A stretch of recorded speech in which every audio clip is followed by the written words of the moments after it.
I know there's a lot of papers here, but it's only one page, so don't panic. When I was asked by James Rum to come and share with you, I don't know why I said yes immediately, because afterwards I thought about it and I said, there are others who perhaps can give you more of information. Well, I'm about 38 years in the Reformed Church, and so I'm going to do my best, to share with you. My experience, I'm going to share it through illustrations, and certain things that has happened to me, and then perhaps maybe you can get a little understanding of the experience of a Hispanic coming into the Reformed Church. My experience, of course, is different from those in California and perhaps maybe mid-America. Being born and raised in New York City, there's a little bit of a difference there. Well, anyway, but let me begin, and forgive my unoriginality here. Fish don't fry in the kitchen. Beans don't burn on the grill. Took a whole lot of trying just to get up that hill. Now we're up in the big leagues, getting our turn at bat. As long as we live, it's you and me, baby. There ain't nothing wrong with that. Well, we're moving on up to the east side. And if you know the song, you can sing. To a deluxe apartment in the sky. Moving on up to the east side. We finally got a piece of the pie. That pretty much sums up my story.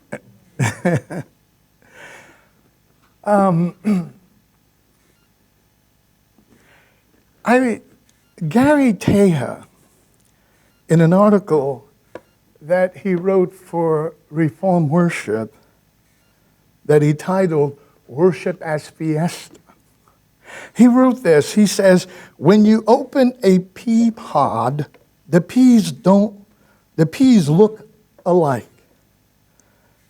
And it's difficult to tell one pea from another. Not so with people. Although to some folks all Hispanics may look alike, we are different from each other as one Anglo is from another. Not only are Mexicans different from each other, but Mexicans are different from Cubans, who are different from Puerto Ricans, who are different from Guatemalans. And so I have to, share with you, my experience in the Reformed Church from my experience and my background, which is Puerto Rican and New York Rican, maybe more so. It was back in 1975, I believe, when the Hispanic Council began to form. And we pretty much came on the coattails of the African-American Council, who was really doing the banging on the door and pushing their way in, and we just kind of like was right behind them and kind of like snuck in with them to be part of the Reformed Church.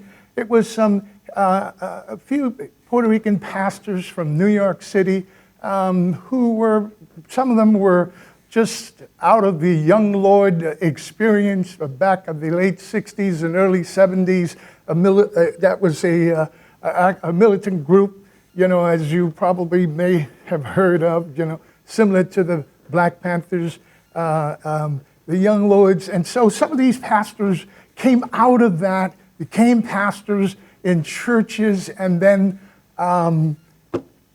heard of the Reformed Church, or you kind of like saw that little open door to the Reformed Church and began to push their way through that, through that door. Anyway, and I came into the Reformed Church back in 1978, and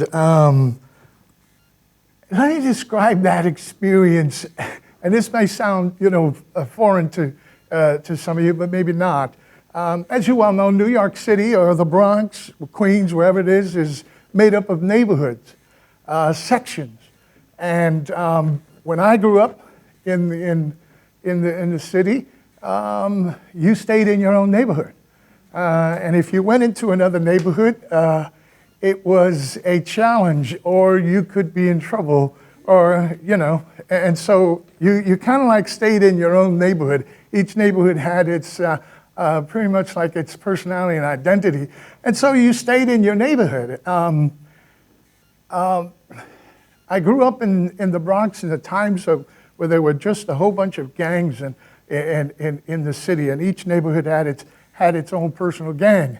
And I remember I was having trouble with math, and this classmate of mine named Leroy, I asked him if he could help me with the math, and he said, well, after school, come to my house and we'll work on the math. And so I was going with him. Now back then, in New York City, you're young, you had a certain walk, and that walk was called a bop. And it was something that everyone had. And if you were a young person, you had a bop. And it had a certain rhythm to it, and you just walk, and that's the way you walk. Well, we got into Leroy's neighborhood, and on the wall, on one of the buildings, there was a sign. And Leroy said, oh, Irv, you better look at that sign. And when I looked over the sign, it said, danger, walk natural, don't bop.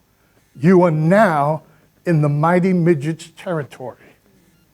When I read that and looked across the street and saw some of the members of that gang, I didn't know what to do, because that bop was natural. I knew, that's all I knew. That's the only way I knew how to walk.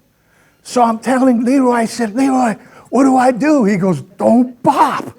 Just don't bop. And so I remember, for a whole block, I just dragged my feet to the building and ran in that building so quickly. And I said, oh, Ma, I don't know what I'm going to do when I get out of here. I'm going to have to drag my feet, Well, when I came into the Reformed Church, I didn't see a sign that said, danger, walk natural. But I felt that way. I felt that way. And I felt that way for a long time. It was scary. It was frightening.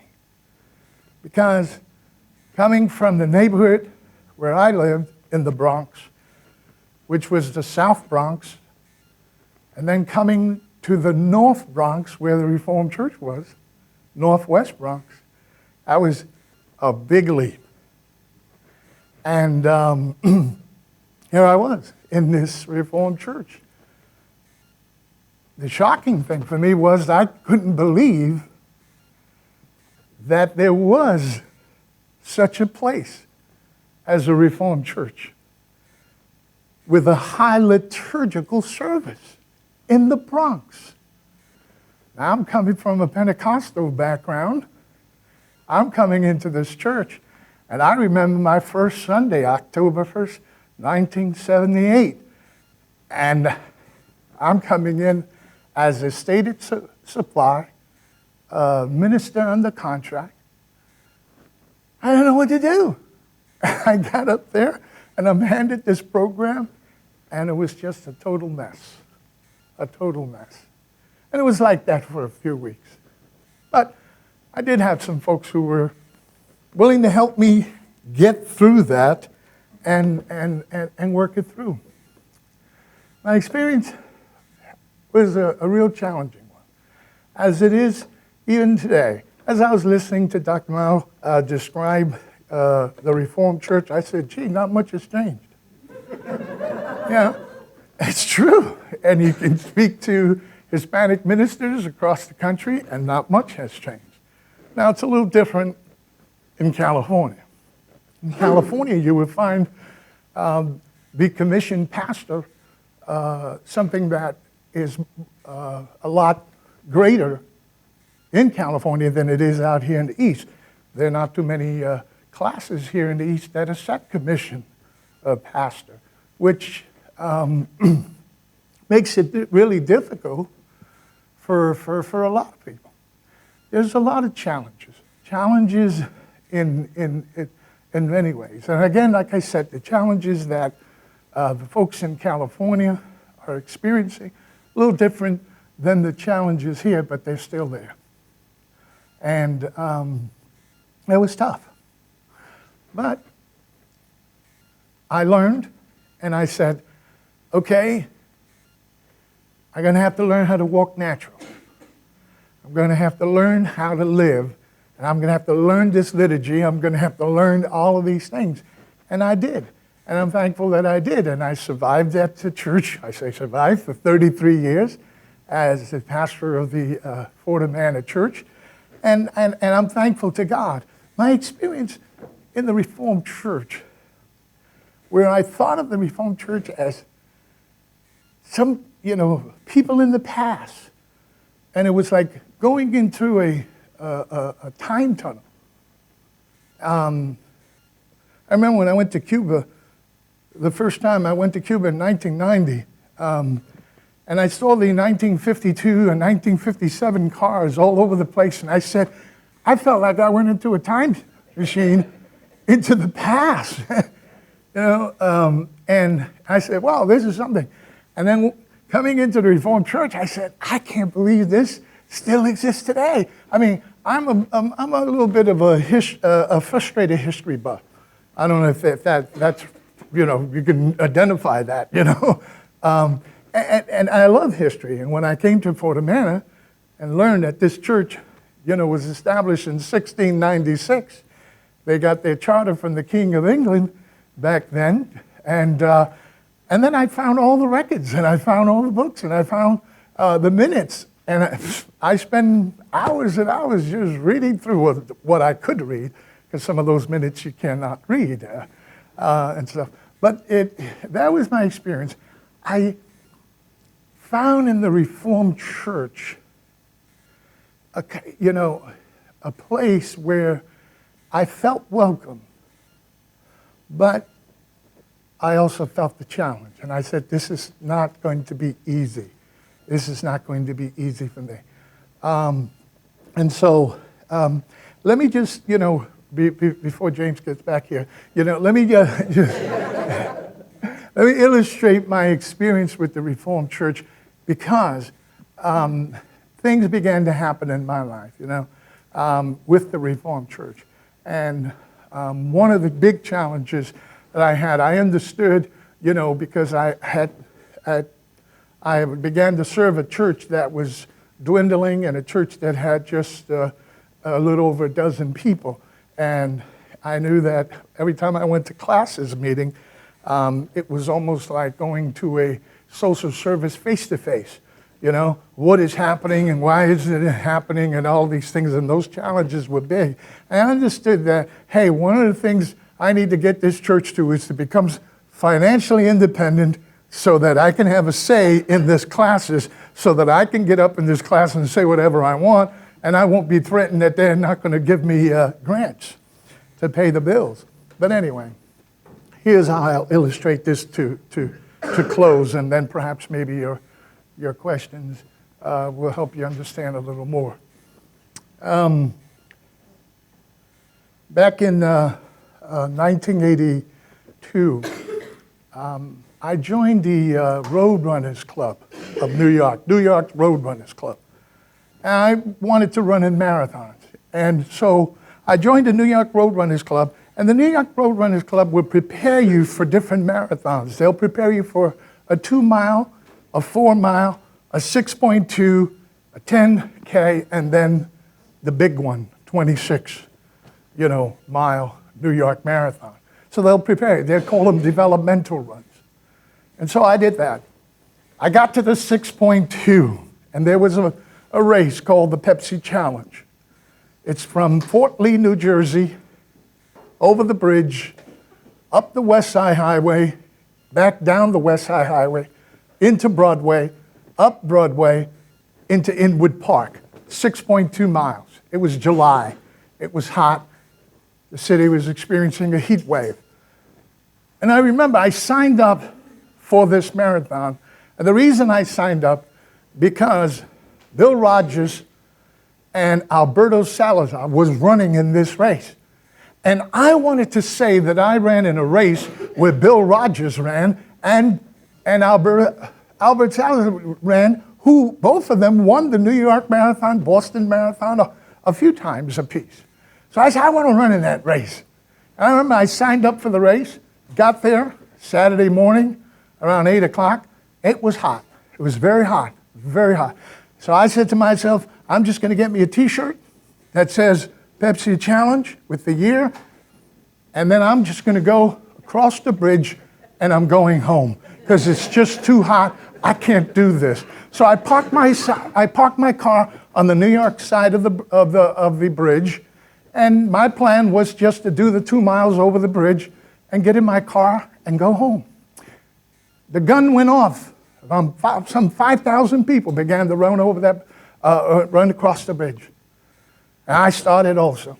And it was very hot, folks. I wanted to quit right away. I wanted to stop. It was just too hot. And as I was going across the bridge, halfway across the bridge, I said, I am so glad I parked my car on the other side. I'm just going to go in there, turn that air conditioner on, and go home.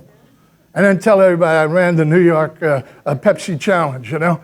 And so I'm going halfway across the bridge, and as I'm going halfway across the bridge, I noticed this lady with beautiful white hair, and she was just running real cool. And I couldn't keep my eyes off her.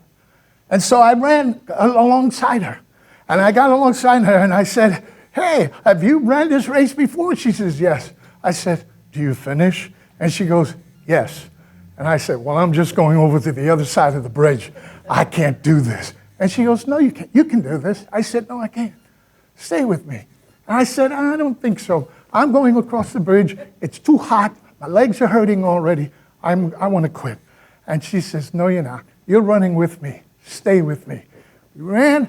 As we were getting to the New York side, I was saying, I got to break away from this lady as quickly as possible, get in my car, and go home. And as I'm running and all that, she looks at me, she says, listen, you're not going to leave this race. You're going to stay in this race. And here's what's going to happen. We're going to start going up a highway, and there's trees, so there's a shade. So we'll go up that highway, and you're going to see something, and don't let it mess with you. Just keep running.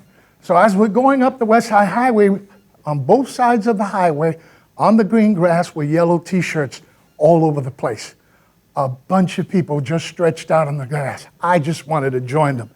And I said, well, who are those people? And she said, remember when the gun went off and they took off so quickly? Yeah, that's who they are. You can't run that fast in this kind of weather. You need to keep a pace. So I stayed with her. As we're going down the hill, my legs were killing me. I told her, this has been nice. This has been good. My car is just a few blocks away. I need to stop this race. She said, don't. Stay with me. And I said, I can't. I'm in a lot of pain. And she said, look, when we get out into the street, there's going to be tables set up, people with water, and they're going to offer you water. Drink as much as you can. And man, I couldn't wait. And as I was crossing those tables, people started handing me little cups of water and all that. One guy, he saw I was going to die, so he ran alongside me with a bottle of water pouring on my head, and that felt pretty good. But when we got onto Broadway, it was so hot that I just felt that I couldn't do it anymore. And I kept telling her, I got to get up. I got to go to my car. I can't. And she said, stay with me, stay with me. We got up to the top of Broadway and got into the block. And then all of a sudden I said, okay, I'm really going to have to go. I said, I can't continue this race. And she said, look. And when I looked, I saw the yellow banner. It said finish line. She said, keep your eyes on that. Don't take your eyes off that. And I ran through that finish line. Let me tell you something. I tried to find this lady. I couldn't find her to thank her, after that.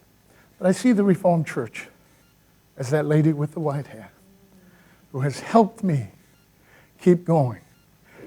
The church I'm pastoring now, I'm finished, 4 years I've been pastoring. When I got there were only 12 people in the church, and most of them with white hair. And when I got there and I looked, I said, oh my God, I'm dead. I said, I went from the frying pan to the fire, from the Bronx to Newburgh. I said, this is crazy. I don't know what I'm doing. And I said, I need to get some young people in here. And I just felt God's Spirit speak to my spirit and said, there's your team right there. I didn't understand it. But let me tell you something, I understand it now. You know, church, we have over 100 people worshiping. And it's those folks with the white hair who have been helping me, and I'm sure they're going to help me through the finish line. That's how I see the RCA. That's how it's been a comfort.